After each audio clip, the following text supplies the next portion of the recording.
Now, Washington Mornings on the Mall. 105.9 FM. And AM 630. WMAL. 737 on WMAL. Brian Neiman, Brian Wilson with you. ABC's Jonathan KARL is on the line.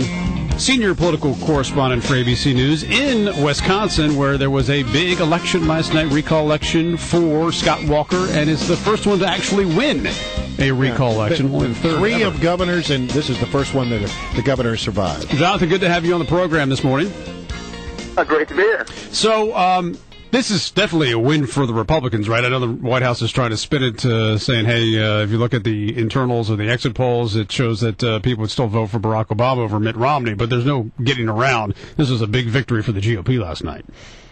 Oh, you got to spin really hard to try to find the silver lining here for Democrats. This was an across-the-board decisive victory for Republicans, and even that silver lining that Democrats are looking at, which showed that by a 7-point margin, voters told exit pollsters that they supported Obama over Romney. Even that is thin because, look, Obama won this state by 15 points 4 years ago.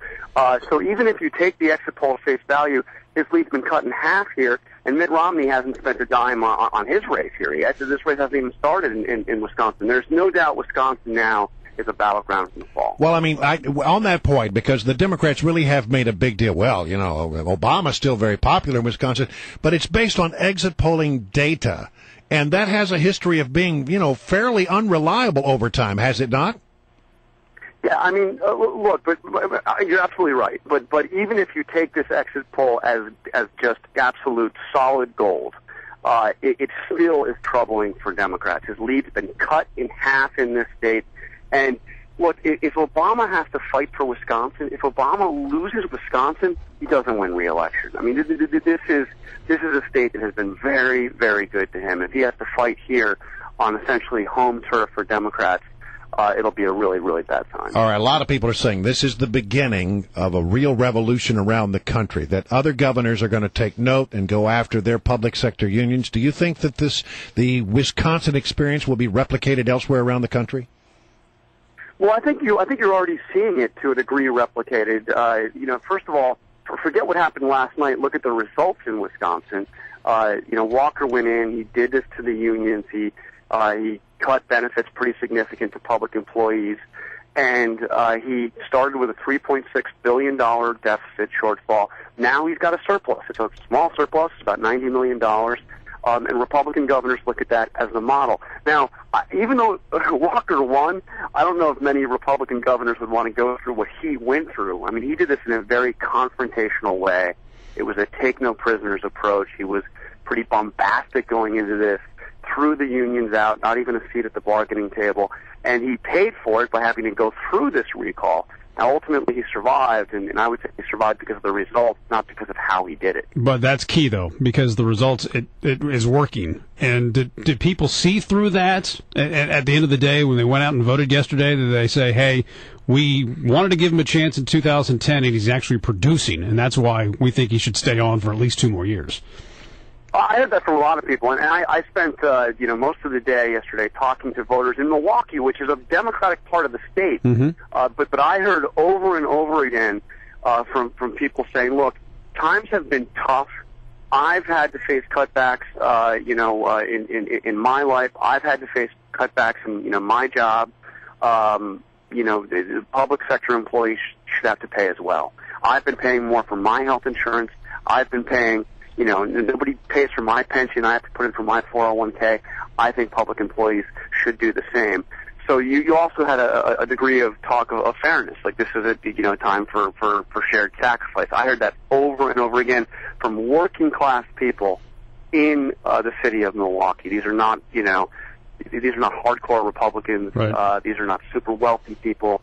This is working class people in Wisconsin who may not be thrilled with Walker and how he did it, but look to the results and look to what they saw as a kind of a general question of fairness. Yeah, well, there's a difference between public sector unions and private sector unions, and if the exit polls are right, and who knows, but the number was close to 40% of people who are in unions or union households who actually voted for Scott Walker yesterday. Yeah, and that's reflective of what I saw anecdotally, which is people that are working in the private sector, union members, see this differently than those that are in public sector unions. And look, let's face it, the public sector union, aside from the firefighters and the cops, which were exempted from this, the public workers paid a steep price. I mean, I talked to a guy who was an electrician for the Milwaukee school system, union member. He says he has $6,000 less in take-home pay this year because of these changes. That's a real, I mean, he paid a steep price for all of this. At the end of the day, there's no way of getting around that. There were other recall people on the recall election last night, whatever you want to call it. There were 4 Senate votes, state Senate, and the control has the control switched officially to the Democrats in this, because there was one election that seemed to go to the Democrats. I have not seen an official result on that. The last I saw was that the Republican leaders in both houses survived their elections, and the last one that Democrats had the best chance of taking was still close to call. But remember, Republicans only have a 1-seat majority in the Senate here in Wisconsin. So if that tips, then Walker's suddenly facing a Democratic Senate. And you heard it in his concession speech. I mean, his victory speech. Sorry, his victory speech last night.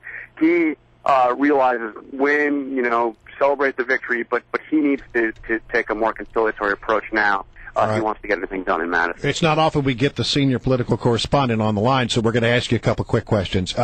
First of all, Bill Clinton, is he working at odds, it seems, against the Obama campaign? I mean, he keeps saying things and that he has to walk back. What do you think about what's up with Bubba? It's a great question, but it is highly entertaining, isn't it? It is. I liked the way he explained his answer on Bain Capital, where he talked about Romney's sterling record at Bain, and he said that he didn't realize that this was really an issue in the campaign because he wasn't paying attention. He hadn't seen the ads. Yeah, right.